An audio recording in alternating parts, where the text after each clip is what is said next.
Hello, everybody, and welcome to episode 1 of the most scuffed podcast ever. Drakos is not showing on the screen. Wait. There we go. I fixed it. It was a little bit scuffed for the first 5 seconds, but that's all it's going to be for the entire podcast. How are you doing, my man? Wow. Caedrel host. I'm doing well, man. It was a banging day. I'm thrilled to be here with you in our bar with our wonderful bartender.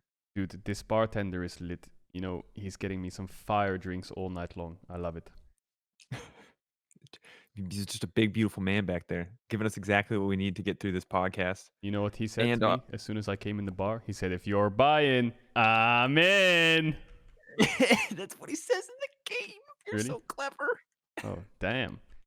Anyway, this is MSI After Hours. This is episode 1. This is me. This is Drakos. We're going to talk about everything MSI. There's going to be quite a few episodes throughout MSI. We're going to get a couple guests every now and then as well to give us the full rundown. But me and my boy Drakos can give you the full rundown right now anyway. Yeah, so I think there's a lot of shit to cover today. Shout out to everyone who watched from the start, especially to people who in NA who woke up super early. If you're in EU, we're very fortunate for this tournament to be essentially an EU prime time the entire time. Absolutely, and we got to end on an EU win. Shout out Mad Lions. So I think good first day overall for all the EU fans. You get the good schedule, you get the good results. It's just about everything you could ask for. And Caedrel, I don't know. I think there's a lot of stupid bullshit that we kind of planned. We can swear on this After podcast, hours, not even swear, fuck. There we go. I don't know how it's going to affect your YouTube ad revenue, but we'll find out later. I mean, there's a lot of dumb. Do you want to start with the dumb stuff or you want to start with the serious stuff? That's the question. Let's start with the most recent stuff. Let's start with PSG Mad Lions. Because that shit All right. was a stump. Okay, PSG Mad Lions. Like, holy shit. God bless Mac. First up, shout out to our boy Mac. Yeah. Absolute draft kingdom. Yeah. My God. My God. I really like their draft. The only thing that confused me about their draft a little bit, hang on, I'm bringing up now. The only thing that confused me was the Diana ban on 4-5 when they already picked Nidalee. I guess maybe they were scared of like Maple Diana mid or something, but otherwise I really like the draft. Yeah.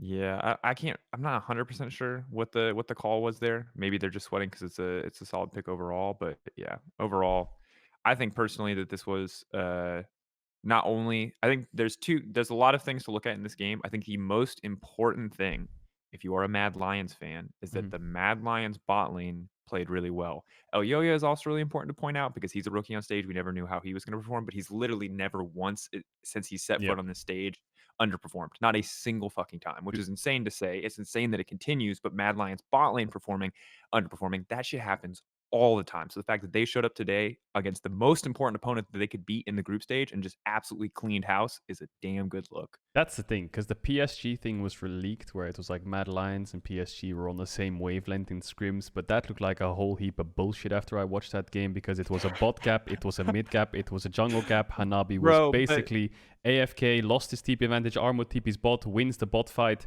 I'm a bit biased, obviously, because Mad Lions are our boys, but I have to say that even though they lost the early game, like the level 1, I feel like Mad Lions were like reading the level 1. You saw them standing in the bush waiting for them to come in. They thought they weren't coming in, and then they still got invaded on. Karzi had to start W on Tristana, jumped out, had to base, but then they still got some 2v2 action going. Dude, Karzi's mechanics on Tristana were really impressive, I think.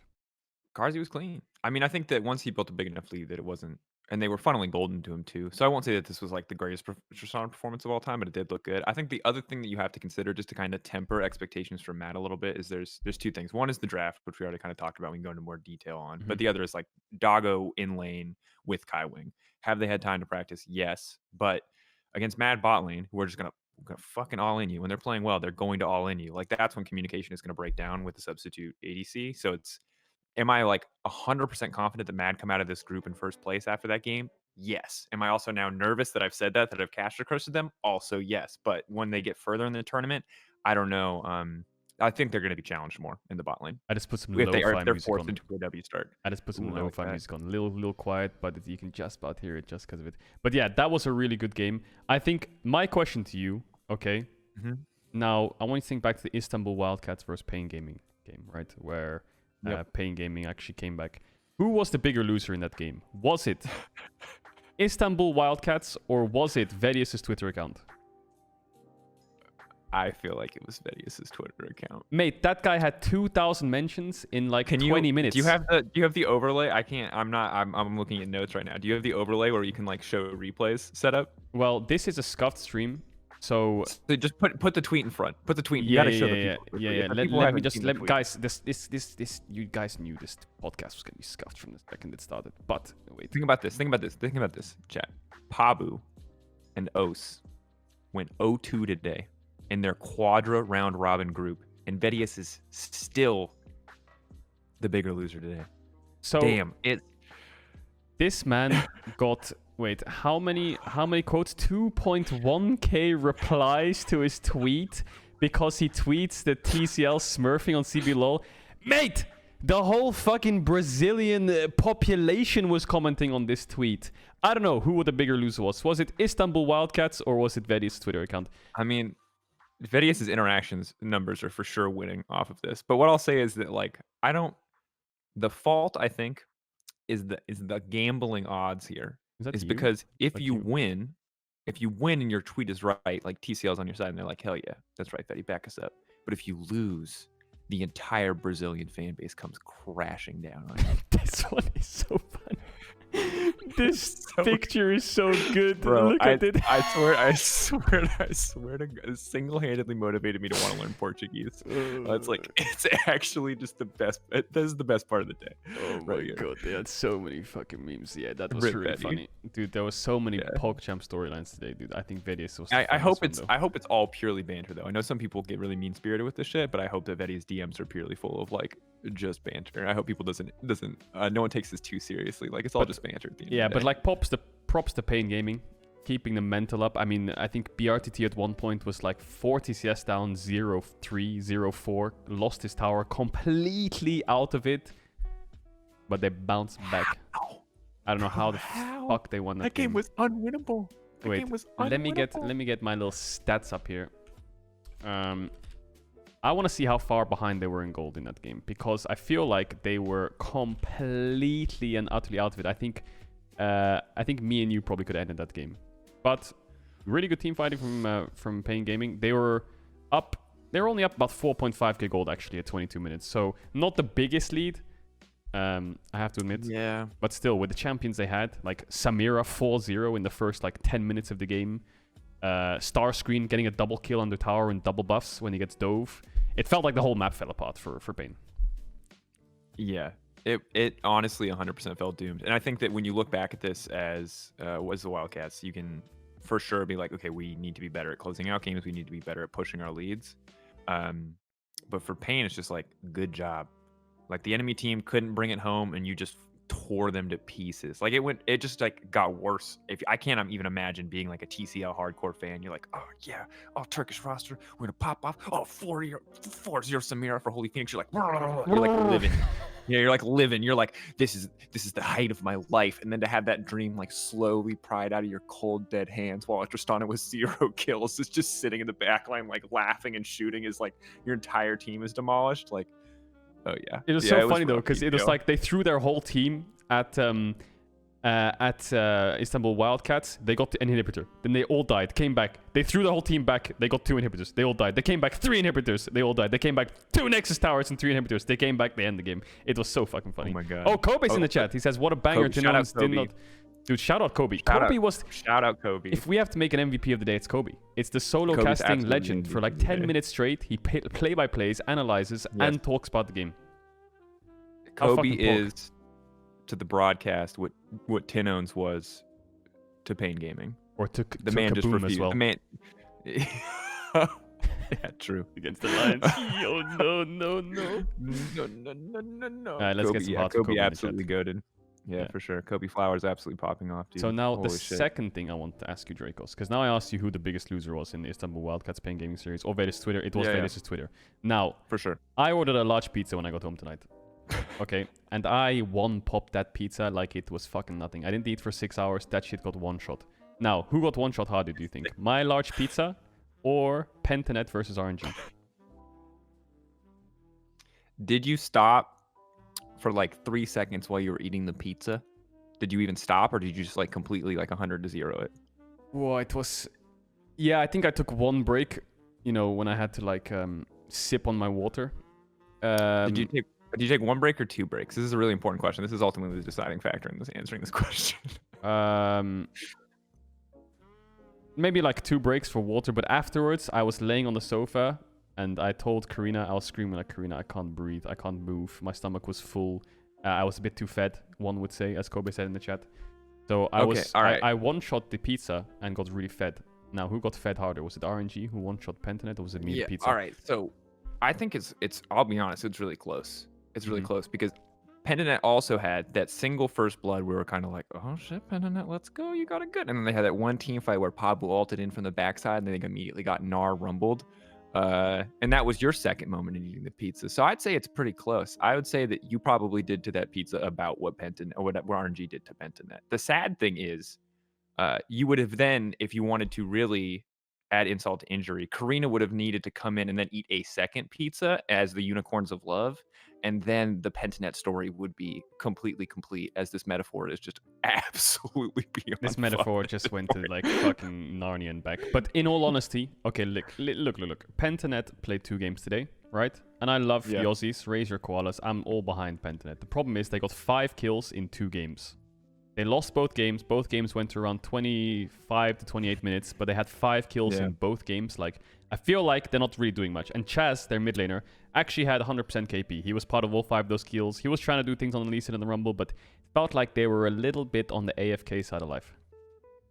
I mean, I don't think they're on the AFK side of life. I think that, like, honestly, just like real talk, the LCO is in a really tough spot, right? Because a lot of the top down, or most of the top down, is going to when kind of the support is pulled out of the region, and now it's just the LCO instead of the OPL. Players are either going to leave, or a lot of players are going to stop too. It is hard to get a really good roster together and to get really good practice as an LCO team, I think. And like, shout out to Pentanet. I want to see them do well here, but also at the same time, they're in one of the most brutal groups because it is quadra round robin against RNG and UOL. And UOL aren't like, LCL historically isn't a slouch. Like, maybe this group looks different if they're up against LJL. Hell, like, Latin America, maybe I feel a little bit better for them. But like, UOL was already a stretch in the last few years for the OPL to beat in a best of 1. You know what I mean? And now we have the LCO, a region with like less support, with like less active competitive scene, and that is a struggle. Like, that is fucking brutal. Like, I really feel for those players. And I'm glad they get a spot. They deserve a spot, but it is hard. Actually, in all seriousness, memes aside, I actually feel kind of bad for them because they have to go on stage against RNG, and obviously RNG stomped them. It's what you'd expect, right? RNG, the best team in China. And then they have to go on stage again versus Unicorns of Love. They don't get a reset timer. They don't get even an hour. They get 10 minutes max. And then tomorrow, first game of the day is Pentanet versus RNG again. So now they're facing RNG again in less than 24 hours. I think if you wanted to, I think in the future, if I were a tournament organizer, I would have looked at that schedule. And this is hindsight 2020. I'm not trying to blame anybody here. I would have said that, like, make RNG play. It's a quadra round robin. Ultimately, the best of these 3 teams is coming out. That's so many freaking games, right? But I would let UOL and Pentanet GG play 1 game that day against RNG, and let RNG play twice. And then at least you have a little bit of room coming into day 2. But like, the mental recovery now. For I hope they're in a good mood. I hope they're taking it lightheartedly. I hope they don't feel like this huge burden of expectation. We're going home. Drake was the song. Like, I hope they have a good attitude about it. The Aussies always feel like they've got a good head on their shoulders, but it is rough. Like, literally everything stacked against them. Yeah, and I'm looking at their schedule. So tomorrow RNG play back-to-back games, and then again Saturday UOL play back-to-back games. So Ender says, like Ender said in chat, all these teams are going to play double back-to-back games. Yeah, my only point is that day 1 is like a breaker, right? I feel like playing it on day 1 is a breaker. It's not like, ultimately you're right that they have to do the double game at some point, and that's just the reality of the unfortunate reality of Vietnam not being able to hear, the VCS not being able to be here. But it is. I just feel like it's. Maybe I'm wrong. Maybe double losing on day 2 is worse. But double losing on day 1 to me, I would just be like, and the hope is dead, and I will sit here and I will survive my next 8 beatings before I go home. Yeah, dude. And the craziest thing is, like, if you look at Sunday, which is like Group A playing each other nonstop, it's UOL play, then 1 break, then UOL. Like, these teams are playing 4 games on stage in 1 day. They're playing literally almost a best of 5 games on stage. Like, it's UOL RNG, UOL Pentanet. Then it's RNG, Pentanet, RNG, UOL. Then it's Pentanet, UOL, Pentanet, RNG. Like, dude, Sunday is fucking messy for them. Honestly, that's crazy. Like, it's just also, it's rough, right? Like, obviously the format isn't designed to support this. And I also just think it's like, the thing that sucks is it's just also at a certain point not a very good viewer experience. Like, when RNG is 4-0 up, we're going to be like, all right, we got it. And maybe Pentanets shows up and it's a little bit more competitive against UOL. But at that certain point, it's just like, well, here we are. Yeah. We were watching them. We're watching a murder. We're going to watch it a few more times. You know, it's kind of like the stop, they're already dead. Like, please. And I don't want to see that. Pentanets deserves better than that. But it is the rough reality of like losing a team, right? And it's just kind of, it's really just really sad the VCS can't be here. Not that that makes Pentanets' path here any easier, but it does make the group a little bit less grindy. Yeah, and it's good experience for Pentanet. I mean, their game against UOL was not really, I mean, it was a lot slower than their game against RNG, right? I think against RNG, 22 minutes, RNG had like a 10k gold lead and a 20-minute Baron. Whereas against UOL, it was a bit slower, right? UOL ended in like 27 minutes. They got Nash like 24 minutes, but still, it feels like Pentanet need to pull something out, like pull some kind of miracle out. They want to start contesting UOL. I won't count them out just yet, but tomorrow they're gonna struggle. They're against RNG again, but then they've got like a date, the whole day to reset. Then they're up against UOL the next day, and if they can beat UOL that one time on Saturday, then going into Sunday, it's all or nothing. Yeah, I think ultimately it's like we didn't expect them to do very well. We expected them to be the third seed in this group, and so far it's going to expectations. So it's like but we still shouldn't write them off, because I think that we can, while this lines up with our expectations, it doesn't mean that this wasn't just a bad day for them and they can't show us more tomorrow. Like, this could just be a bad day. Just because it lines up with our expectations doesn't mean this is indicative completely of what Pentanet have to offer and have to bring to the table. So I think giving them that benefit of the doubt heading into day 2, heading into day 3 is important.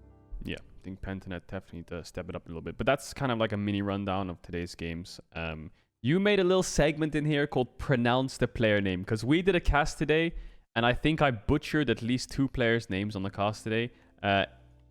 Evie, right? Evie. Okay, the top laner. EVI. The top laner of DFM. How's it pronounced? So it's Evie, right? That's how you say it. It's Ebby. Evie. B.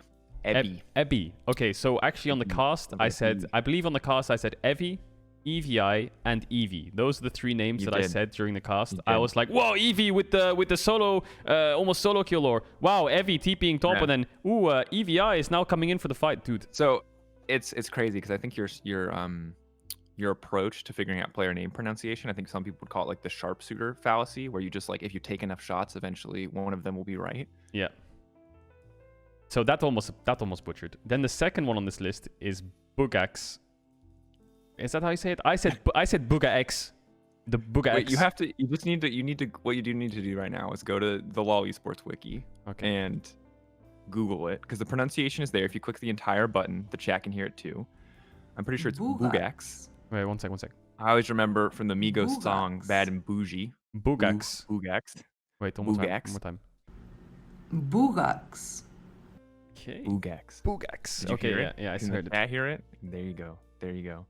Bugax. Here's the third one is really hard. The third one. And I heard you mispronounce this. I heard you mispronounce this one on stream when you were watching this guy. Okay, so it's karaoke.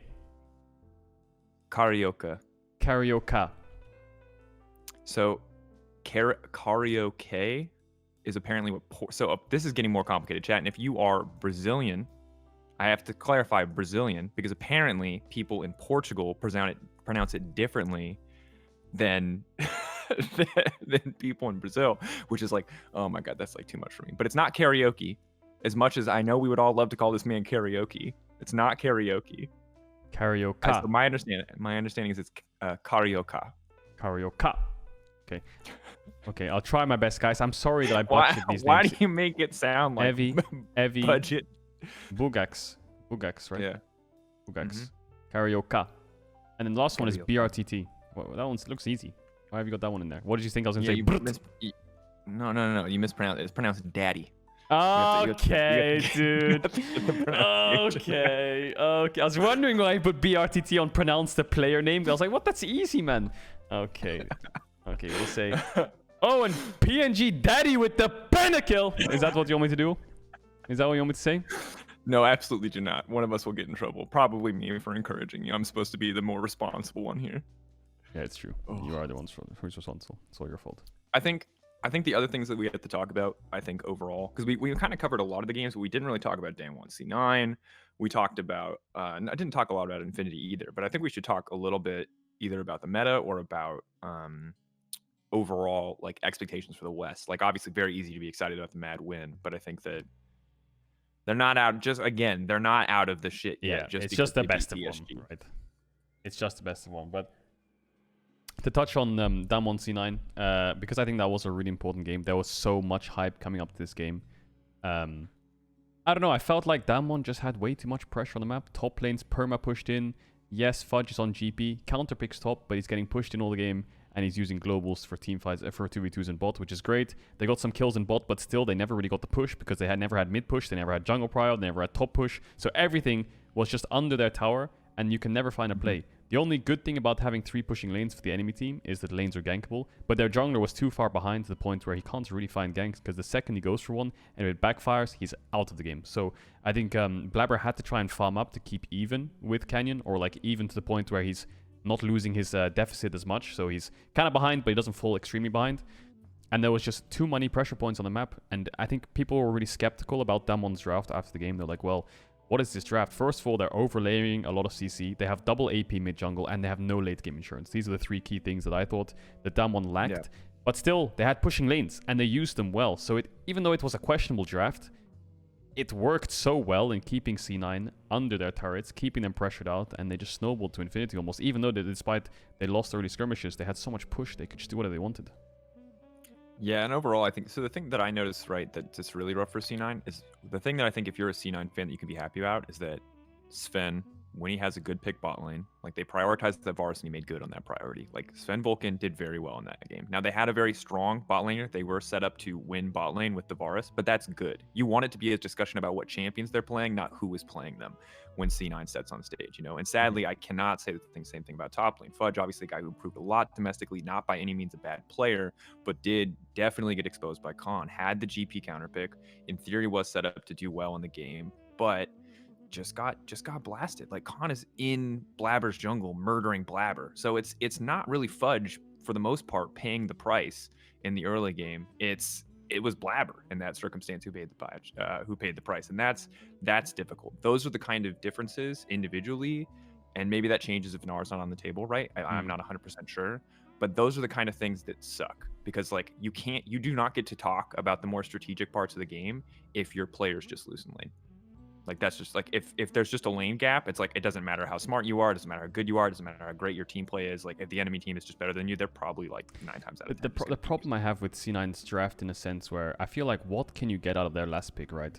That actually helps your team come. Because you have Tamkench Varus, which is a nullifying lane. You have Victor, which is wave clear, and you have Kindred, which is a powerful jungler, obviously. So an AP top would be good, but there's not really an AP top open. Yes, you could go Kennen into Gnar, but you don't have much follow-up, right? And then the other argument is you could go Irelia top. Well, yeah, you could play topside in this game, but the enemy team has mid push and they have a stronger jungler early game at the point where Morgana can clear faster than Kindred. Okay, can't go Irelia, sorry. Well, we could go Nocturne top, get the push, you know, Nocturne into Gnar. We saw this a lot in the LEC. Well, then, again, Nocturne's going to go in. Who's going to go in with him? They have no engage. The only real thing they needed was a teamfight top. So GP, I think, was kind of like the right pick.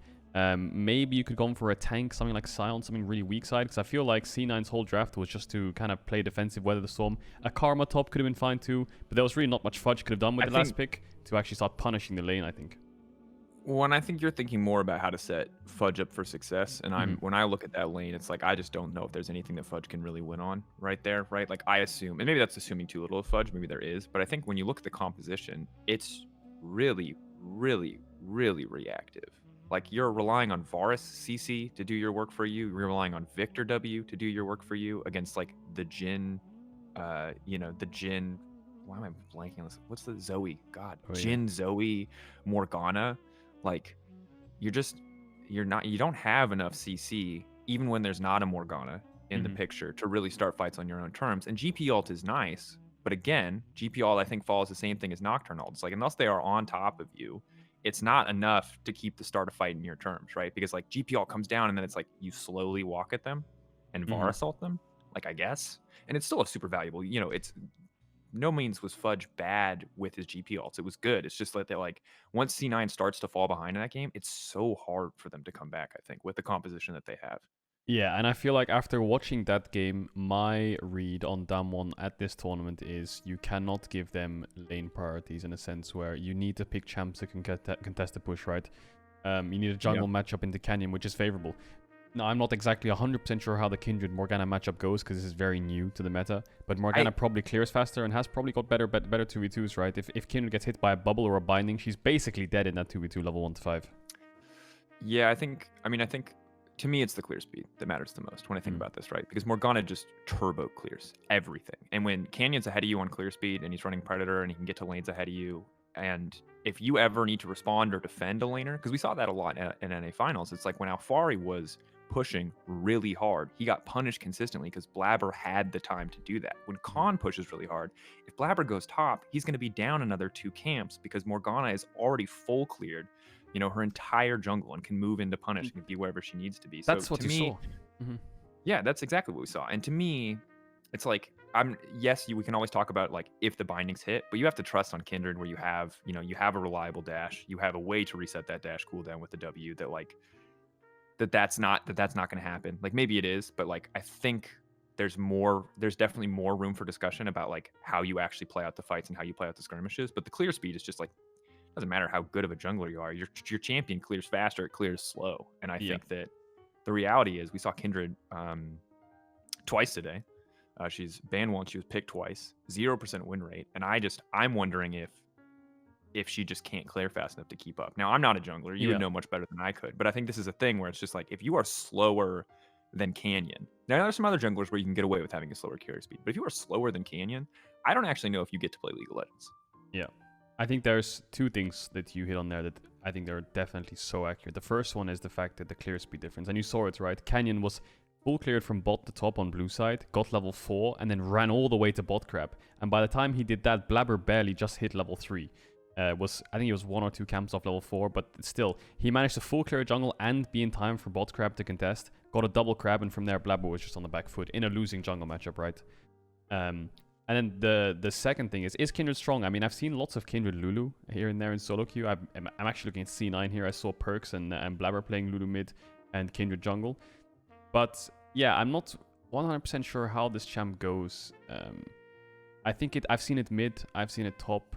And I think that the important thing that I noticed about Damwon is, I think I said this to you backstage as well, my read on Damwon Gaming, how they play and how they're so strong, my TLDR on it is I think that Canyon, after the first or second clear, what he will do is run to your second or third camp respawn, try to contest it. If he gets them, perfect. If he doesn't matter. The key thing is the laners collapse on him. If it's the Krugs, if it's the Gromp, top and mid collapse on him, which means that he forces them to collapse, wastes their time, runs away, gets the camp or gets out, and then his laners get the push. So top and mid get the push and they keep pressure on the lanes. And that's the key thing about Canyon that I saw from the semis and the finals, is that he basically kept he basically kept his lanes perma pushing because he walked into the enemy jungle, fake pressured or actually tried to legitimately contest the camp, but instead of his lanes collapsing, they just kept the push, and that's how Damwon keep pressure on the map, I think.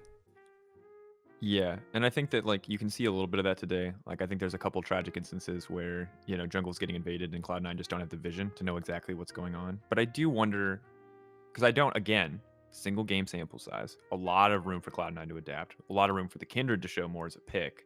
I wonder if, remember, they placed the ward level 1, and Damwon sent like 4 members with a sweeper to clear that ward out. So I wonder if Cloud9 had like Victor, really strong level 1, at least in small trades, up against the Zoe. You've got the Kindred, who, I mean, on paper should absolutely be able to outduel Morgana in the early levels. So I wonder if they had planned some kind of cheese or some kind of special strategy just to shut down the Morgana early.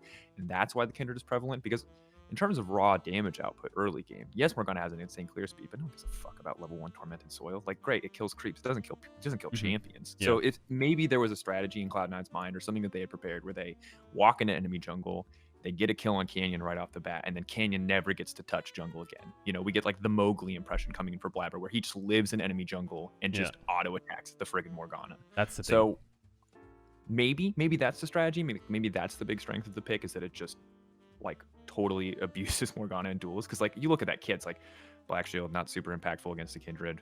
You know what I mean? Like binding, you can dodge it really easily. Tormented Soil does literally nothing if the binding doesn't hit. So on paper in terms of kits, like maybe Kindred can just rock up in jungle and get something done, but Damwon didn't.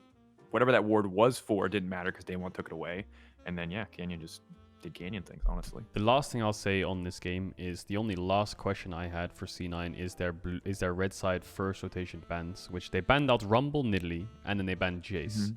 So they gave them a first pick Morgana. So you're banning two of the strongest junglers in a sense. Nidalee debatable because it's Canyon. You're giving them Morgana and you're opting into Kindred. So they must have known they're going into this matchup. I would presume that Morgana first pick was expected.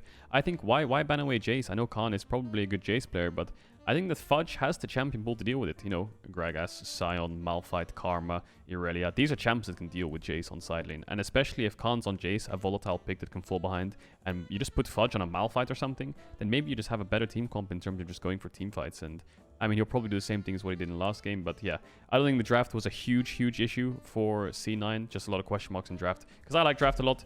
It was more of just like the pressure that Damwon had on the map, despite having a questionable draft. Their early to mid game in their draft is very strong. Obviously, their late game's weak, and they have a really overstacking CC comp. But still, they made it work. And again, I don't think people should be like, oh, Cloud9 are completely out. And I would actually expect Cloud9 to have a better showing against Damwon in the second game. But that might also, you know, Damwon might also. People said the Damwon draft was trolling. We could talk about that. Like, I think the Damwon draft was higher risk, but obviously, if it does get leads and it can snowball, it's still very, very powerful. Like, I can understand 100% the logic behind it. Was it a little bit more reliant than it should have been on Cloud9 making mistakes? Yeah, absolutely. But I don't think it's like they blatantly disrespected, because Morgana jungle with a Zoe and a Jhin seems very strong on paper. Yes, does it scale probably like crap when it comes to late game team fights? Yeah, maybe not great, but worked pretty damn well for Damwon that game.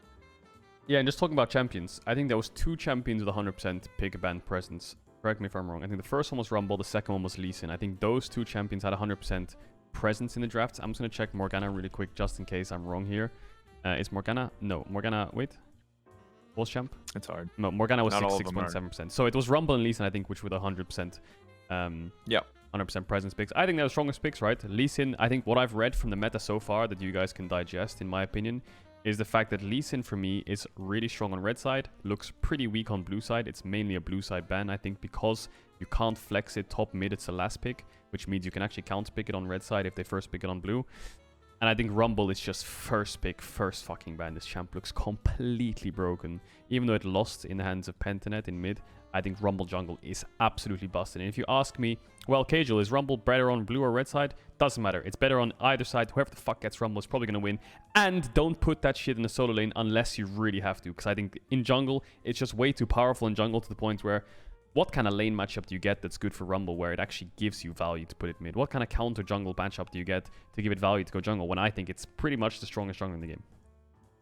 Yeah, the thing is like, at least I haven't seen in a long time. People can feel free to correct me here. I haven't seen like a super dominant Rumble top. I've seen good Rumble mid games, but often Rumble mid games were like if you think back to Doinby, it's like push mid and roam with Predator, right? So I think that, like, to me, Rumble historically was always a super oppressive top laner. Like when he was released, he was one of the most broken fucking champions of the game. He had 0 cooldowns. His overheating was like a stat boost for him. It's like it felt like that champion had no weaknesses. It was absolutely disgusting to play against. But as time has gone on, it doesn't feel as oppressive as a laner to me. And obviously I suck at League of Legends, so take that with a grain of salt. No, you don't. Your Vedius is pretty clean. My Vedius and my Bard, cracked. Everything else, pretty trash. Definitely a trash top laner. But what we've seen in Pro is that it doesn't feel nearly as oppressive, and it feels like when we saw Doinby play it, obviously much more roam focused, and in general, it feels like that's what we've seen. So jungle feels just like a good fit. It clears super fast.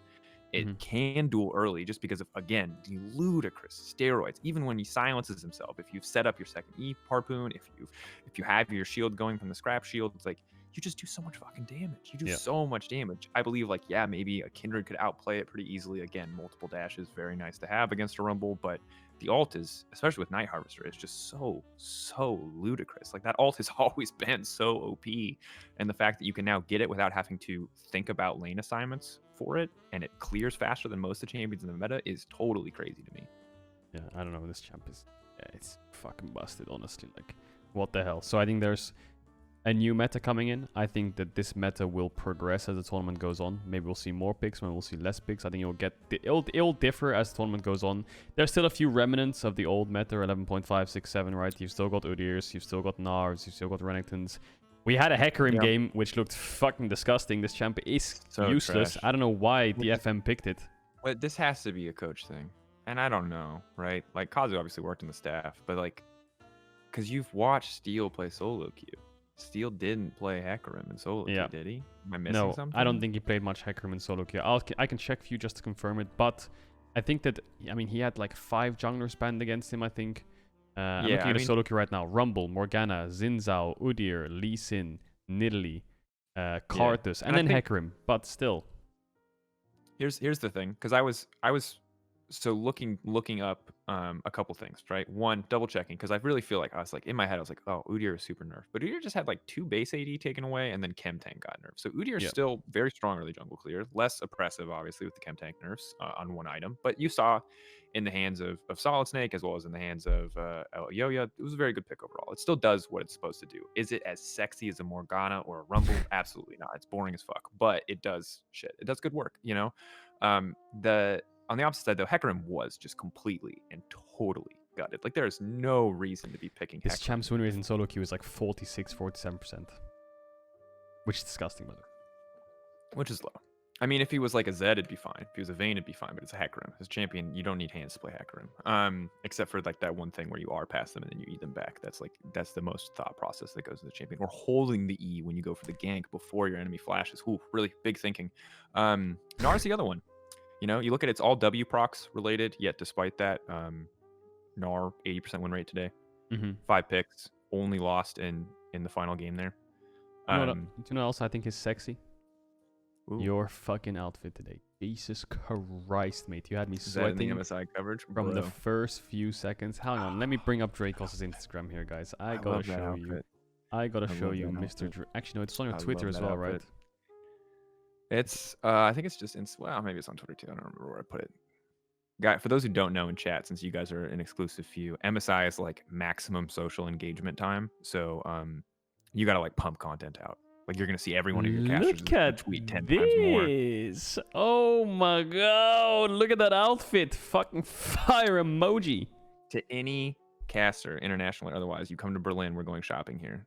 Cause this is the bang and play. This is Hair Von Eden is popping. If you want a link to the place where I got this from, there's shops all over Germany. As far as I know, they're just in Germany. But if you're in Germany, you have some money to spend. It's not the cheapest stuff. It's not the most expensive stuff, but it's definitely not cheap.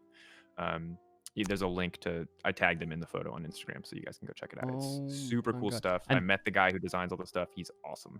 And the white kind of like neck thing we're going on, and you know, guys, you might not be able to see it, but he had like white stripes down the sides. Oh my god, it's Suspenders. Yeah. I was told by the guy, he's like, all right. I was like, wait, but there's a guy on my broadcast who does suspenders. He's like, because Medic does suspenders. Medic's suspenders. He's a good man who looks good in suspenders. And the guy was like, no, you don't understand. This is not a fashion choice. You can't wear a belt with this suit. You have to wear suspenders. And the second that's like the shop guy who's dressed 10 times better than I was there, started telling me what I needed to do. I was like, yes. I was like, yes, Sensei, teach me the ways of fancy suits. Dude, I thought my outfit was kind of standard next. Bro, we're gonna get you more outfits. That's for sure. It's gonna be cracking. This is what the people came for. They came for the discussion. I do wear socks for record. They're called no-show socks. They just hide underneath my shoes. They're just very, very small. Not wearing socks in your shoes is kind of nasty. And guys, if you guys say that this looks scuffed, it's Gregas, the bartender, who has these pictures, by the way. He just puts them in front of him. I'm not clicking anything. Our bartender, his name's Greggy. He's an absolute beast. He makes really mean cocktails. Me and Drakos had one earlier on before the podcast started. This guy over here, he just kind of puts it in front of him. So yeah, that's kind of how the production works. Greggy's leading the production. Yeah, what a beast. So now my question to you, Drakos. After today, yes, going back to MSI, we ranked PSG as the 5th best team at MSI. Now, one game doesn't change much, but out of curiosity, do you still think PSG is the 5th best team at MSI? After what you saw today? Yeah, Björn Luft. Yeah, he does. Classic. I can go get it if you want. He dropped some off of my place earlier on. Yeah, did we have Luft at your birthday? Yeah. Okay, so let's talk PSG. So a couple things about PSG. We talked about drafting issues. Obviously, Doggo coming in is rough. It's a big adjustment. Unified was a very big part of that team. That said, I think the biggest issue that I have today is not necessarily their draft in the sense of the overall meta, but more for the players that are on their team. Because when I look at that team, with Unified gone, the two people who are the most important for that team are Maple and Kaiwing. And now River has played stuff like Nilly before. It can work for him. But I think if Maple is not on a hyper carry, like this version of PSG, I don't know if they can actually like reliably win mid to late game. Because you saw, like, I even feel bad for Maple. And again, like Maple, so take this with a grain of salt. Mm-hmm. But you could see him playing the exchanges really well as set, but ultimately Mad Lions were just too far ahead, or there are too many members there. So like, it's not that Maple's not a good player. It's that like, if you had given him something where he could carry mid to late game, I think that looks like a much more competitive game. But the whole, we have setup for Nidalee in every lane except for top, and we're just going to try to snowball Nidalee as like our sole source of magic damage thing. I think maybe like if that was Canyon and Damwon, we'd be like, wow, Damwon, so good, disrespectful draft, but like, wow, they really made it work. But it's like PSG, River's not Canyon, right? But Maple is as good as Showmaker in my opinion, or can be. So it's like, why is this guy playing set mid? Like, if this is your sole reliable carry on the team, obviously history, narrative, he's a veteran player, but he's just also very good. He's a very good mechanical player. Why is this man playing set? Yeah, like it's a good pick, sure, but why is he playing set? Like he was a Z01 trick the entire season. He's popping off. He's making plays. He's doing late game team fights perfectly. Like, why is he playing set? Maybe it's because they realized that these champs don't actually work anymore. I think the only real control mage that kind of works right now is maybe Orianna.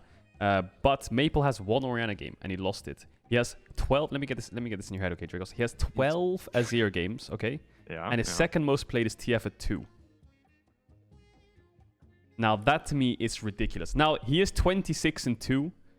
The two losses he's had was one in the LGL on Orianna, and then that set game. Other than that, he's won every single game. His KDA on TF 34, his KDA on Zoe 26, his KDA on Yone 24. So they're stomping that regional league. The problem is he's only really played Azir for the whole time. Yeah. I mean, it's true. It's like, how does he adjust, right? Because I think with AP junglers coming in, if they want to pick AP junglers, he has to be willing to pick an AD mid laner. And I said on a good day, he'd go toe-to-toe with Showmaker. Calm down, chat. I didn't say he's like constantly going to go toe-to-toe with Showmaker. I believe when Maple's playing really well, though, he is a world-class mid. Yeah, definitely. And I'm not taking the fact that I'm not saying he's an 0-1 trick. He looks like one because of his rising play, but he has got Zoe, Yone, Akali, Ryze, Seraphine, Victor, Sylas, Corki, Galio, right? He's got a big champion pool, but he hasn't got them really well practiced to the point where maybe he just doesn't have the comfort to pull them out. Set is the first time he played Set this year. Dude, I think the thing is he's just been playing for so fucking long. Like if Perks first timed Orianna again on stage after not playing for an entire year, we wouldn't say that, right? And I think the same credit you can give to Maple. Now, I don't know. Like Maple obviously kind of bombed out when he played in the LPL, and now he's back playing in a league that, I mean, former the LMS, now the PCS has all been kind of put together. But I don't know. It's a good question. It's a good question of like, how good is Maple really? And I think how deep does that champion pool go? But I think the set Nidalee combo, Nidalee is the sole source of magic damage, wasn't it. I think even if Kai'Sa had opted for Nashers, I think that build just kind of sucks these days. So it just doesn't really make any sense, to be honest. I expect drafting changes. Like if PCS come back and beat Mad or are much more competitive with Mad the second time these teams play, I won't be surprised. I'll be sad because I obviously very much want Mad to come out very cleanly as #1 seed, but I still expect PCS to perform better than they did today overall. Now, let me ask you a question. Okay, tomorrow we have second game of the day. We have UOL versus RNG. Okay, now if UOL put up a fight against RNG, right, and the game is closed up until a point, and RNG expectedly probably win the game, but UOL put up a fight and it looks pretty even for the first 20-25 minutes. Would you agree with me that UOL could possibly be the 5th best team in the tournament if PSG starts to show signs of weaknesses? I mean, dude, there's too many variables there. Like, not based on what you said. Listen, not there. You can say no. Okay, this is how it's gonna work. You can say no, but then, in a week's time, if UOL get out of groups and they're dominating and they did good against RNG, maybe they took a game off them. It looks like we were the ones who said UOL was the 5th best team. But if you say no, then it looks like it doesn't matter, even if they don't become the 5th best team. The point is, we can clip this. Come on, Drakos. Yeah. I think Caedrel. I think the thing that we have to consider is that if UOL can show up against RNG and it is a close game, that we have to be ready to call UOL the 5th best team at the tournament. And we have to be ready to consider a world where the LCL has moved beyond the PCS in terms of strength as a region. I think you need to consider that, okay? It's something we have to be aware of. Yep, agreed. That's all I need. But, okay, hold on, wait, and then we'll wait 10 seconds so we can keep it in a clip, separate clip. You can clip it, chat. Wait. Okay, hold on, we're waiting. What's champ? Okay, real talk, though. Real talk. RNG set to smurf this group. Uh-huh. If they take the piss in a couple games and draft poorly, like you telling me that UOL are competitive in a game isn't enough without the context of the game. And similarly, again, we saw UOL Pentanet today, and I'm sorry, Pabu, this might just be the tournament where you're the punching bag, like Caedrel is the punching bag on the LEC caster desk. But they look like the weakest Actually, team. why am I the punching bag on the LEC caster desk? Is it because you guys like picking on the newbies? What is this, man? I don't know. It's not a good look, though. It definitely seems like we're bullying you. It's But like it's like the one time I Betty can said it succeed today in something. Yeah, that like you- exactly. The one time I start You have succeeding. infinite confidence. You Oh. you are a man who walks into every solo queue game like I'm gonna take the bull by the horns here. That's and I called think having I- bowls. Yeah, and I respect it. But I That's- think that's that like confidence. it opens you up to trash talk when you're willing to speak so highly about yourself. There's always gonna be people willing to tear you down. You have to be as cold and devoid of love as Vedius and So you're myself. basically telling me I have to be miserable. And Yeah, then for I'll sure. stop getting. You paid. didn't read that in the contract. You, if your joy has to come entirely from Twitch chat, or you're doomed, brother. Yeah. It's not allowed. So we have to tear you down until Twitch chat is your only source of validation. You can't believe in yourself. Twitch chat has to believe in you. Twitch you're chat not does ready. believe in me. I'm sure of it. Smile. Twitch chat. Guys, give me some smiles if you believe in me. Come on. We do. Awesome. That's what I liked here. That's all. One person said Good we do. job, Twitch chat. Perfect. See, look at those smiles. Hundreds and thousands of smiles just flying through the chat like There you go. stars in the sky. You guys are the Remember, best. Twitch chat. You give him permission to feel good about himself. Don't let him get away with it. Don't let him get it on. I'm kidding. That's actually so degenerate and messed up. I'm talking about this very lightheartedly, but that's actually not okay. Okay, Twitch chat. so Don't get sucked into that mindset. You don't need anyone else's validation. we'll go Self-love, most important. we'll go back to Vedius wants to join the call. Should we get him in? Yeah, sure. Okay. I've got like another 15 minutes and then I got to dip. So Okay, let me add Vedius to the call. How do I add someone to the call? Add friends. to DM. add friends to DM. It might kick us out of the call. Wait, let me just. We can jump. Yeah. Wait, give me 1 sec, guys. It's a scuffed podcast, but our producer is. Whoa, whoa, whoa, whoa, whoa. You're gonna have to reposition all the boxes. Whoa, my dude. whoa, whoa, whoa, whoa, whoa, whoa. Oh my god. Wait. Caedrel, I'm gonna get out my seat and I'm gonna go over here. Okay. And then we're gonna have these two in these seats. Just like that. Perfect. Betty, did you join to talk about League of Legends or to talk about why we bully Caedrel? Both subjects. Both subjects. Now we're gonna weigh this up. And this is not Vedius' ad, that's Drakos' ad. Yeah, let's go. What's up, Vedi? Okay, so first of all, Yeah. is swearing allowed on this podcast? Oh Fuck yeah, yeah. absolutely. Okay, you are a cocky ass shit, Caedrel. Like, you are so cocky. That was a few is- words that I did not expect. It is just unbelievable how overconfident you are. Okay, let's not forget that the first best of 3 we played against, you lost. Okay, so That is like true. just to put it into Lose to Betty. context. Which place just is put it Oh into- yeah, the 1v1. the 1v1, and we'll be playing. Chat, we'll be playing again in like 2 or 3 days because my sub runs out in 2 days. So the rematch is happening again, round 3, Caedrel versus Betty. get Wait, I'm sorry. Wait, hold on. I'm sorry. I didn't realize this. Caedrel, you have a budget called, or an emote called Cade Budget, and it's a picture of Vedius. Yes, Yeah. and he didn't ask my permission, by the way. I could sue him, okay, because he's using my face on his channel. Okay, Caedrel, I did ask don't, for permission. I I don't did. have the right to give you shit outside of all those bets you lost to me, but Vedius absolutely has the right to give you shit forever for that. If anything, that is the cost for using his Do you know, likeness. Is that he gets Drakos- to roast you every day for the rest of your life. Drakos, do you know I don't mind him winning that 1v1? Do you know why? Because now this is his life's greatest achievement. Oh! Wow. I Okay. said it! And it's never gonna happen again. Okay. What's crazy to me is Caedrel. that people still think you're a good player after Vedi, that Yon 1v1 Vedi, Caedrel. Vedi, how are That's your what's crazy mentions to me. right now? You know all the Vedi? How are your difference between mentions? you and Vedi, I, how are your Caedrel, mentions, though? Vedi? How are your mentions right now? Oh, they're great. They're fucking great. 2,000 comments on a tweet. In 3 hours? In 3 hours. 2,000 comments. Oh my god, that was fucking hilarious. But second thing. Wait, before right, we carry on talking, Vedius, what would you like to drink? Greggy can hook you up. Oh my god. I've got some Sprite actually. I'm Oh, good. okay. Well, You're, Greggy's- going Greggy pretty, hooks you're it going pretty hard tonight. Betty's, then, Betty's like the I am designated going driver hard of this tonight. podcast. Mm. It's like, you guys said you would leave 2 drinks ago. Please go home. The bill's already at $200. All right. So anyway, yeah, Caedrel, you're overconfident, and we have to like bring you down. Do you know what I mean? Okay. Like when I'm Balancing playing act. COD with my mates, and I sit there and I get like an 18 kill game, they sit there and go, "Well, Jesus you were Christ. kind of slacking that game." You know what I mean? Because we can't let the confidence get too high. Betty, stop You know. trying shit. There's no What way you this got is- more than one what in a COD is game. this? And first Don't- of all, What is, now I believe. first of all, Okay, Don't, Caedrel, don't do that, because if you then start getting cocky in a game that you don't even play, you're just gonna regret it. Betty, Okay? you Wait, can't Just come chat. on MSI Okay, wait, After hold Hours. on. You can't For come to a clarity- bar dressed in a Cloud9 hoodie. Yeah, I was to be wearing fair, this this morning. to be fair, I'm wearing a Fnatic hoodie, so What I'm the not. fuck is this? A Fnatic hoodie and a C9 hoodie on the podcast? It was free. What do you want from Wait, me? hold on a Yeah, second. same, it How was much free. are you? What do you think the suit cost? I gotta save money somewhere. All right, this is my only point. This is my only point. Is that if you guys are a fan of Warzone, I need you to know that Vedi is the Welsh Nick Mercs. You might not see it. You might not seem it. But Vedi is the Welsh Nick Mercs. I'm not that good. But by the way, they changed it, so the patches Compliment. should be smaller right now, which made me laugh. Wait, okay, wait, we're not talking about Warzone. Get the fuck out. Yeah. We're not. All right. You text. What do you wanna say about League of Legends? Scarlet's jersey on. What were you guys talking about? Okay. All right. I don't know, Betty. Where do you want to take it from here? We've So, got a okay, lot of. okay. So like, I have not been invited onto any podcast, right? So the first You thing just- I you wanted invited to say, yourself this time, which is yeah, I good. know exactly. I'm So not the first thing I sponsored wanted by to anything say here, is that, we'd like, sick.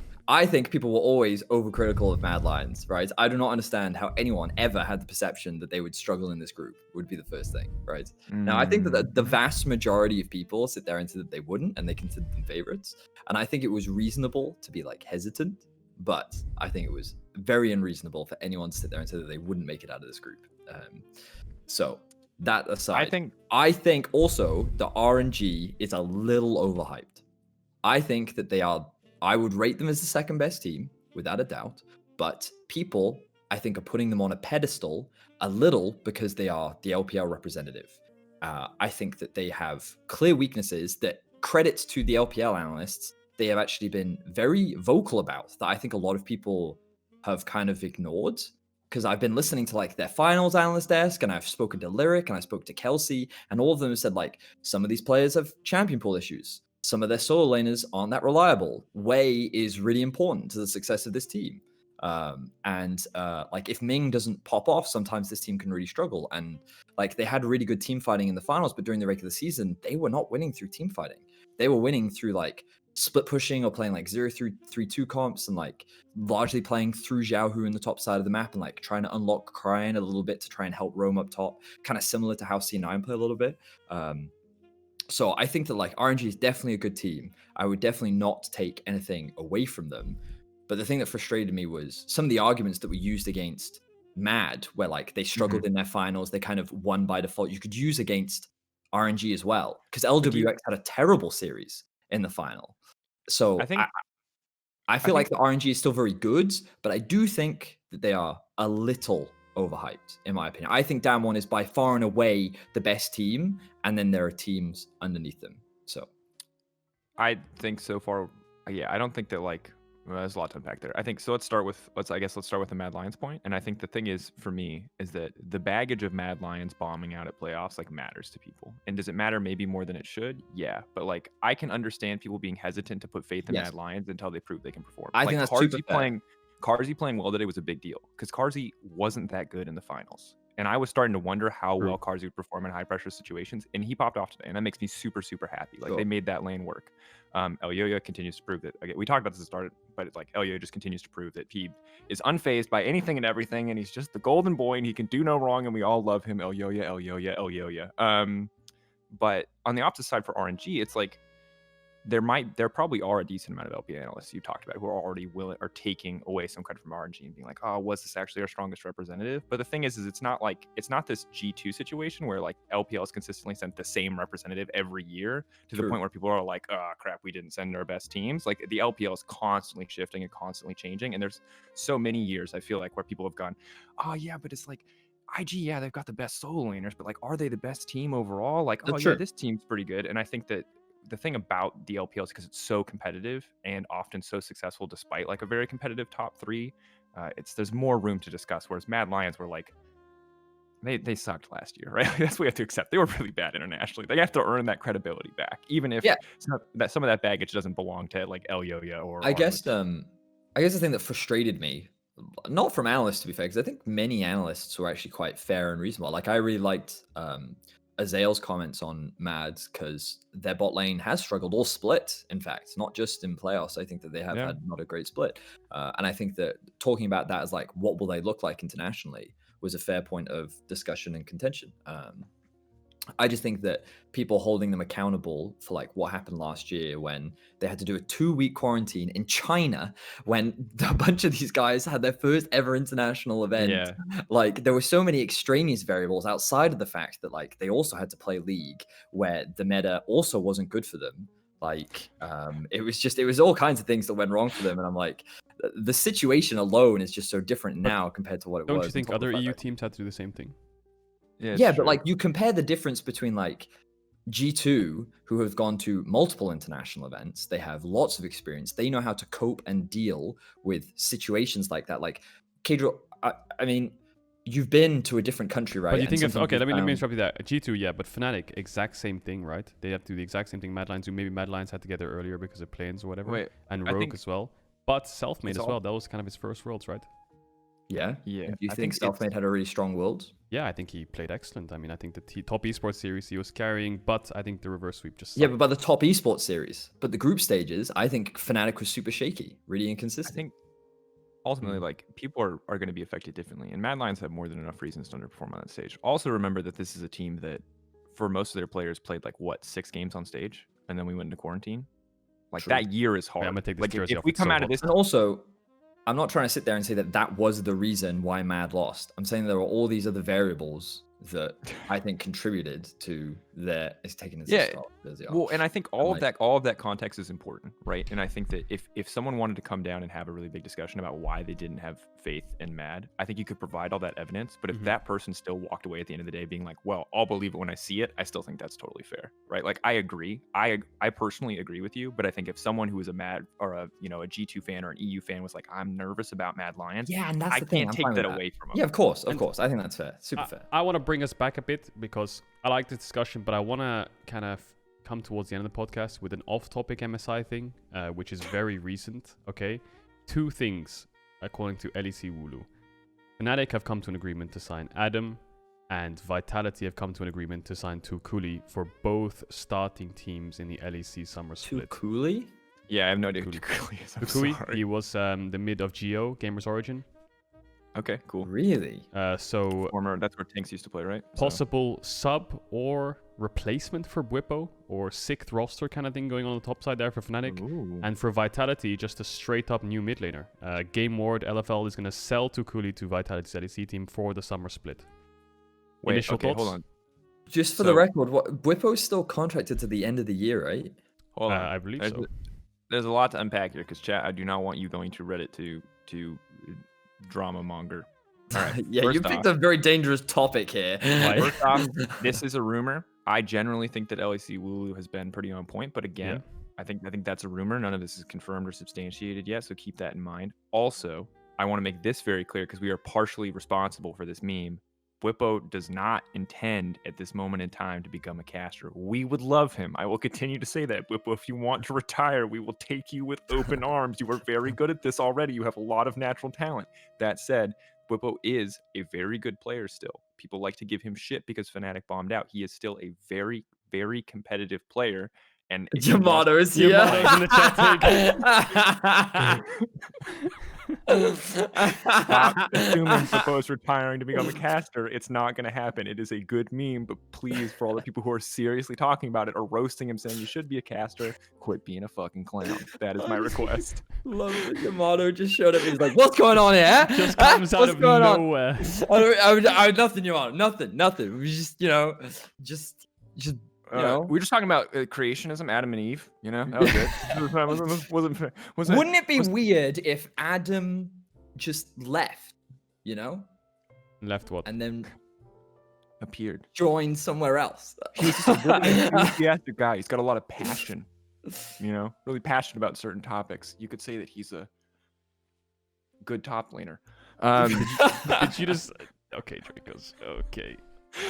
I don't know anything about I these don't know rumors for the what record. this It's is. just I don't know maybe anything. this was too I much don't of know a- anything. People are gonna say we're confirming this. Again, why did you pick this topic? Maybe this is a Adrian? touchy topic, but I just saw dangerous it on topic. Twitter and it looks really interesting. Okay. Anyway. Oh my god. Let's go. Guys, we do not know anything. I swear to God. I don't know anything. I read them when you do. I'm a fan too. I don't know. Actually, Vedius, your tweets today were incredibly dangerous. I think you should take a break. I think you should disable your phone keyboard on Twitter for the next few days because, and also, if you're ever gonna guess which team's gonna win, just do the opposite of what you think. I think. Okay, listen, Caedrel. So the funny thing is, I actually wasn't asked who to predict. I actually was going to predict Pain Gaming, but Aoife didn't ask me. But then you just tweeted, you're on- "Oh, TCL dominating Caedrel again." I was Yeah, gonna but- pick but Pain to be Gaming. fair, in my The defense, sky is blue. TCL beats Pain. In my defense, You could've their tweeted it a top bit lane is nicer. 1v2 top lane, and their bot lane got Guys. solo killed 3 times. In my defense, it's very smoggy. The sky was like an off grayish color today. Yeah, it was a bit cloudy today. I think these are the things you have to consider when you read a tweet like that. Is that maybe the sky is the sky's at the same color everywhere No, that I you mean, go. it's fine. Okay? I don't mind it because like you know you gotta, if you're gonna dish the shit, you gotta be able to eat it. That's the thing, and I'm eating the shit right now. I'm just but that's what Twitter is. It's fine. I do not mind it. And like, to be fair, a lot of the Twitter fans are actually, a lot of the Brazilian fans are great. A bunch of them DM'd me and they were like, "Yo, I know there's a lot of people, but like, we just want to say we love you. You're great. You're really funny, but also your Hell tweet yeah. was fucking hilarious and you suck." You know what I mean? I'm like, I love that. That's You know what I mean? good. That's really good. banter. Like, that's You good know? with me. That's And banterous. there's probably a bunch of people that took the tweet too seriously, but it's in Portuguese and I don't understand it. So I just like, haha, favorite. You know what I mean? And I just laugh and I'm like, yeah, this is great. That's got some weird energy, but I respect the defensive tactic. You know? Favorite. Okay. Well, a lot happened today. Thank you. A lot Oh, happened God. today. Jesus, Fetty. What happened? I spilled Sprite all over my hoodie. All right, here's what I'll say. Real quick for people watching who want something for tomorrow. Video, you already did cooldown, so you probably talked a little bit about what you're excited about tomorrow, but we can hit it again briefly. Looking at the match schedule, we've got a lot of hype games. UOL versus RNG, I think, is one that immediately looks hype to me. Past that, probably Pain Gaming versus PSG. I'm in it for the Pain Gaming train now. I think that he has to be by default out of fear. I have to. Vamos! When Pain playing against Mad, I'm gonna be like, easy win for Pain. But maybe Easy that's against win. me. What do I do? What if I jinx all the teams? What do I even tweet in this situation? You need to tweet. There are 3 things certain in life: death, taxes, and Pain Gaming getting out of round 1. Okay, yeah, You need that's to the tweet play. this tomorrow. That's the play. You're right. No joke. No, And then actually, everyone will say, that's everyone will say, honestly- "Ay, Caralho, vamos!" And then you'll be redeemed. No, that's a bad idea, because then if it doesn't happen, which maybe still is, Then maybe it's a caster curse, and you'll get even more hate. Call you a caster curse. If there's one thing I know. Just do a monologue. It's Just- just 2 things. 1, esports fans think they are super rational. 2, True. they unequivocally believe in jinxes. They do. How do they those 2 really things do. add up? I have no idea, but it is true. So I started this meme last year where I was like, every best of 5 that I cast was G2. Every G2 best of 5 that I cast, they won. And the games that I didn't cast, they lost internationally. And then people got really fucking serious about it. They were like, "Vedius, who do I have to email to get you to cast this fucking game?" And I'm like, dude, that's not how this works. We're just taking the piss, okay? Don't take this seriously. And he was like, "No, okay." It's just, yeah. It feels guys, like jinxes aren't real. The truest depths of fandom always get weird. I think that there's a threshold of fandom that you cross where you get weird, where you're like yeah. dancing for the rain. You're like praying to weird altars to like get wins. You're like begging Riot Games to put Vedius on every cast so that G2's win rate could be maintained. Yeah. Yeah. It's pretty funny. It's did you guys talk about all the groups, by the way? Did you get them all? I think, yeah, we kind of hit Pretty much, everything. We yeah, hit it pretty we- casually today. We'll be Yeah, more we're structured just maybe in the chilling here, future. dude. It's late. Yeah, fair. I've had a couple drinks from Greggy. Drakos has too. We're just chatting a little bit of Sipping shit on your here and there. water, are you, Caedrel? Mate, this is just pure vodka, mate. Oh my god. Oh yeah, Yeah. Who's on the who's working tomorrow, by the way? Betty, you're off. see that? right? I'm off. I'm Caedrel also gets to be on the Weird. hours. Caedrel's And I the have one chugging specifically- vodka. I'm on and desk he's on tomorrow. Mars. I've specifically asked Ifia to ask for his predictions, so we'll fucking see how you do, Mr. Okay, I'm Vedi, so smart. if I get a 6-0 prediction, Yeah, I'll do something. Happily. then, By the way, there's a guy in our chat named Trindamer. Good name, by the way. But I thought you were actually Riot Trindamere for a second, and I thought he was in this podcast listening to us talk about how Caedrel is drinking, which Caedrel's not. Caedrel, you're just drinking water, right? Just to clarify. Just in case Trindamere is actually here, there is no pre-broadcast drinking happening right now. I want to make that clear right at this moment. Vedius is like laughing. He's got Sprite all down him. Yeah. I'm downing my drink. Yeah. Nothing's going on. Nothing's going on. Guys, there we have rules here. Yeah. Just as we may have accidentally leaked our talent assignment way before it actually came out, no snitching. No. What are you Bitches talking get about? stitches. When did you leak that? Is this when Caedrel was on stream the other day? Caedrel chat being is like- the homie. I basically leaked our talent rotation a week before it came out, and then You know, Drakos realized was and like, caught myself, and I was like, "Chat, nobody snitch," and God bless chat. no one snitched. Nobody Yeah, like a snitched. week before, Drakos was like, oh yeah, we're casting Damwon C9. Yeah, well, hopefully we cast Damwon C9. You know, I would Yeah, love no, to cast I Damwon would C9 love to day cast one. day if we were casting. Yeah, In theory, it was if we really could funny. even cast MSI, it would be an honor. Yeah. See, So- but what I then wish was that chat was like, yeah, Caedrel, I won't say anything if you put fucking live PD on. haven't watched Where's live live PD in a PD, while. Caedrel? Oh, do you want us to snitch? Because I'm telling you, if we don't see live PD... Vedius Chat, you is can't hooked. blackmail him. All right, how about we end the podcast, or like get towards the end of the podcast with questions from chat about MSI? Yeah, I got. Hit us with I your got questions, three- guys, in I got chat. 3 minutes, and then I'm departing. So Okay, what's guys, they got for us? Throw your Rapid questions fire, our way. lightning MSI round. questions, anything you want, and we'll pull them out. Lightning round. I'll pull them out and I'll ask the boys. If you at Drakos, Shut up, Fashion, Amy. Caedrel, You're whatever, not you can allowed see to it. ask questions. Will C9 win a game? Yeah, Yes. I think so. 100%. Can Drakos freestyle until he has to go? No, absolutely not. Is Way Lee too Sin a late. bait pick? I don't think so. No. False. Best player Best overall? player, That's very difficult. Canyon. Yeah, it's really easy actually. Is What Cursius talent is actually in Vedius' new Iceland? cousin? No, Dash. that's Vedius. He cannot blame that on a cousin. For the record, that is not a cousin. Vedius is just cursing people as Vedius. Yeah, I'm just Maybe we can tweeting. make I'm a literally cousin. just tweeting, yeah. But that could be a cool cold open. Is Cursius. Damwon Gaming as good as they were at Worlds last year? They're different, but we don't know yet if they're as good because like the meta's different, right? But they are a different team with Khan, I think. Yeah, I think they're more stable with Khan. Mhm. Favorite hot tub streamer? Well, it's gonna be me and Caedrel if Mad Lions win. Guys, MSI. we made Carlos. a deal, me and Drakos. Okay, now if Damwon Gaming don't win MSI, then me and Drakos will do a hot tub stream. So if anyone else but Damwon Gaming win, me and Drakos can do a hot tub stream. No, that was absolutely not the deal. The deal was if Mad Lions were Cloud9, what is this? What? I don't know. RNG was it? could potentially win. Okay, cut the clip, guys. Don't do it. If Damwon, if C9 or Mad win MSI, then we'll do a hot tub stream. Guys, look, I've already got my pen. I'll write the subs on my forehead. Don't worry. I'll write them on Drakos too. Look, I got a pen. For charity, I will say. Also, it was for charity. It is Any going to be for donation charity as well. charity. It is going to be for charity. That's Not stream. that any charity wants to actually partner with us. So we're just going to give No. them the money and not Yeah. explain where it came Don't from. tell them They're where it not came going to be from. excited about They're that. not That's going to be good happy. PR If for we them. show them a clip of where the money came from, they're going to ask a lot of questions. But we're going to give it all to charity from that stream. Oh, On what hair color to get? Hey, excuse me, I've got more of a natural blonde, whereas he's like more synthetic and fake. You know. Yeah, just my don't- silver kind of disappeared quite quickly. But I think the difference is Vedius has his whole head dyed. I just have the front dyed. No, I don't actually. I have highlights just on the top, but my sides are actually natural. Fuck, I thought you dyed your whole hair.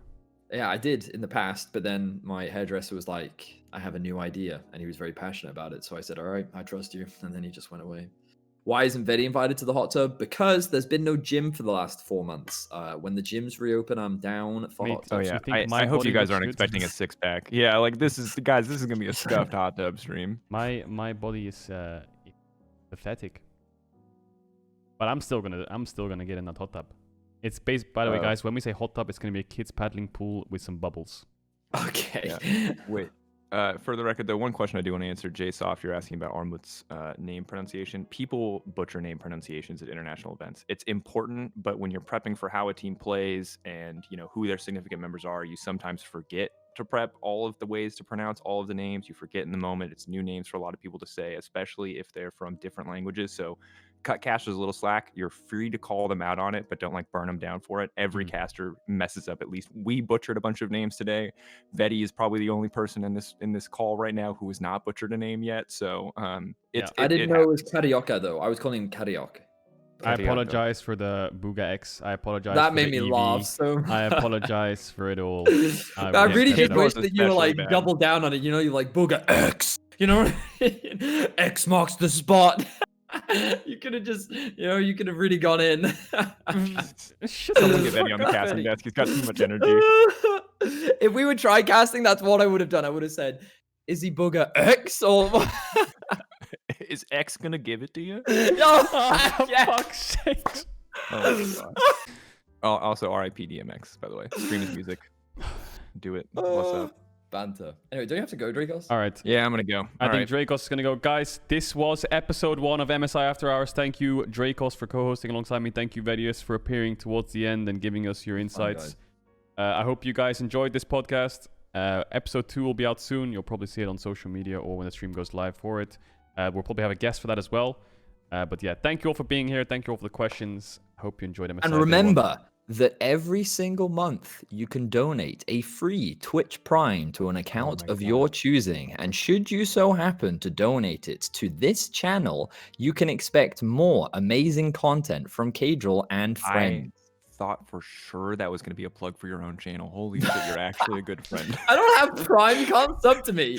Oh, I thought you had a sub button. I thought the twist was going to be like sub. No, but I tell you what right now, quick fun fact, Caedrel and I have a bet that if he doesn't get rank 1 at least once, he has to give me 50 subs at the end of the year. But if he does, I have to give him 50 You know what the subs. good thing about that bet, Drakos, is Vedius doesn't have a sub button. But I will get one just for that bet. I will get one just for that bet. Okay, dude. All right, I gotta go. Talk to you guys later. All right, see Bye, you y'all, guys. tomorrow. Bye, guys.